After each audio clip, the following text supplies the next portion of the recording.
न अमेरिका और न यूरोप को हुआ यकीन। इसरो ने आदित्य L1 को ऐसा दौड़ाया कि देखता रह गया चीन। पूरे 26 मिनट तक थमी रही वैज्ञानिकों की सांसें, लेकिन फिर आदित्य सूर्ययान की दहाड़ सुन झूम उठे इसरो की टीम।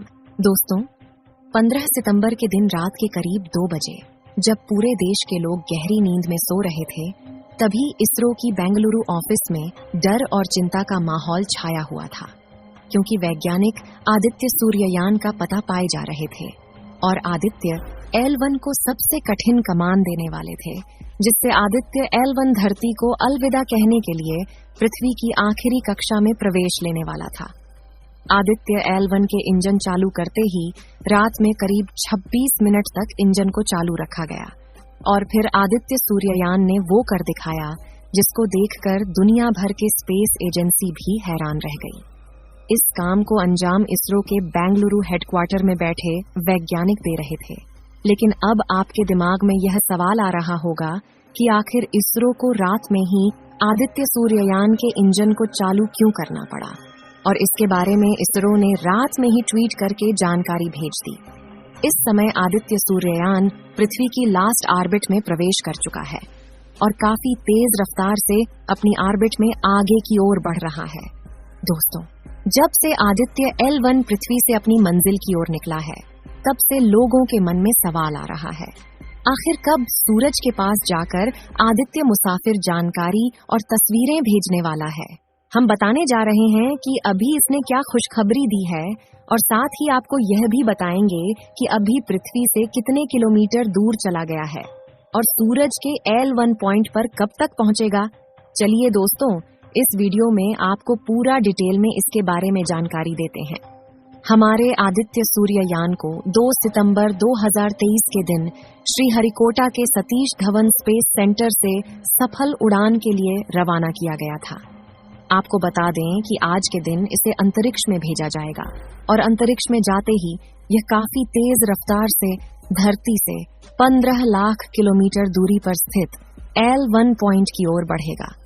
पृथ्वी की कक्षा से निकलने के बाद इसका सफर इतना भी आसान नहीं होने वाला है, क्योंकि पृथ्वी से 15 लाख किलोमीटर दूर स्थित L1 पॉइंट तक पहुंचने में काफी ज्यादा समय लगने वाला है।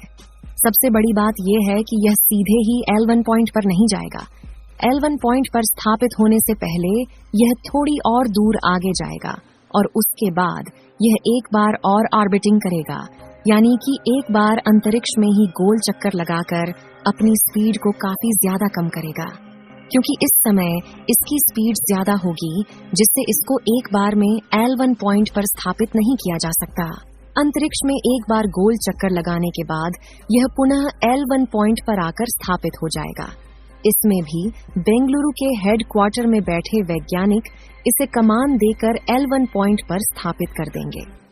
आपको बता दें कि L1 पॉइंट अंतरिक्ष में एक ऐसा पॉइंट है जो कि पृथ्वी से लगभग 15 लाख किलोमीटर की दूरी पर स्थित है, और इस पॉइंट पर मौजूद किसी भी स्पेसक्राफ्ट पर पृथ्वी का और सूरज का गुरुत्वाकर्षण बल एक समान होता है, जिसके कारण बिना किसी ऊर्जा के किसी अन्य स्पेसक्राफ्ट को L1 पॉइंट पर स्थापित किया जा सकता है, और L1 पॉइंट लगातार बिना किसी रुकावट के सूरज की स्टडी करने की अनुमति देता है।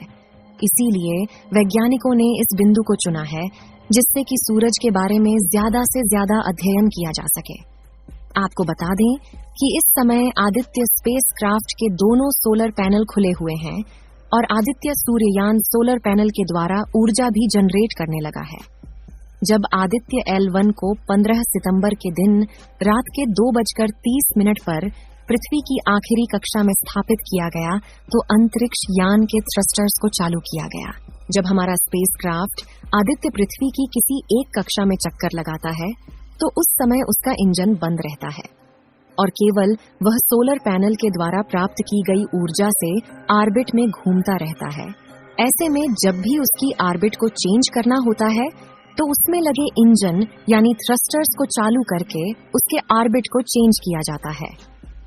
साथियों, अगर हम चंद्रयान 3 के प्रज्ञान रोवर और विक्रम लैंडर की बात करें, तो इसरो के वैज्ञानिकों ने बताया कि इस समय गहरी नींद में सो रहे हैं और उस जगह पर काला अंधेरा छाया हुआ है।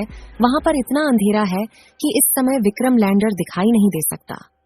चांद के दक्षिणी ध्रुव का तापमान इस समय -250 डिग्री सेल्सियस के करीब है।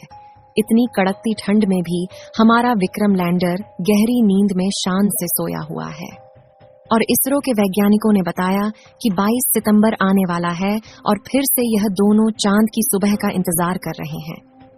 आपको बता दें कि चांद पर सुबह होने पर जब सूर्य की किरण इनके सोलर पैनल पर पड़ेगी तो इनकी बैटरी चार्ज हो जाएगी और उसके बाद यह पुनः फिर से चांद पर खोज करने के लिए निकल जाएंगे।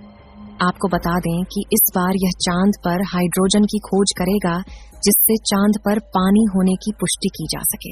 इस समय आदित्य सूर्ययान पृथ्वी की आखिरी कक्षा में 282 × 40,225 किलोमीटर की कक्षा में चक्कर काट रहा है, यानी कि पृथ्वी से अधिकतम दूरी 40,225 किलोमीटर और न्यूनतम दूरी 182 किलोमीटर है। अभी 110 दिन के सफर के बाद आदित्य ऑब्जर्वेटरी पॉइंट के पास पहुंच जाएगा। अब आपके मन में सवाल उठ रहा होगा कि सूरज की स्टडी करना इतना जरूरी क्यों है? तो इसके लिए आपको बता दें कि जिस सोलर सिस्टम में हमारी पृथ्वी है उसका केंद्र सूर्य ही है। सभी 8 ग्रह सूर्य के ही चक्कर लगाते हैं। सूर्य की वजह से ही पृथ्वी पर जीवन है और सूर्य से लगातार ऊर्जा बहती है। इन्हें हम चार्ज्ड पार्टिकल्स कहते हैं। सूर्य का अध्ययन करके ये समझा जा सकता है कि सूर्य में होने वाले बदलाव अंतरिक्ष को और पृथ्वी पर जीवन को कैसे प्रभावित कर सकते हैं। हमारे सौरमंडल का जन्मदाता सूरज 2 तरह से एनर्जी रिलीज करता है। अगर पहले की बात करें तो वह है प्रकाश का सामान्य प्रवाह जो पृथ्वी को रोशन करता है और जीवन को संभव बनाता है। पृथ्वी ही नहीं बल्कि यही वह ऊर्जा है जिसके द्वारा अन्य 8 ग्रहों पर भी रोशनी पहुंचती है।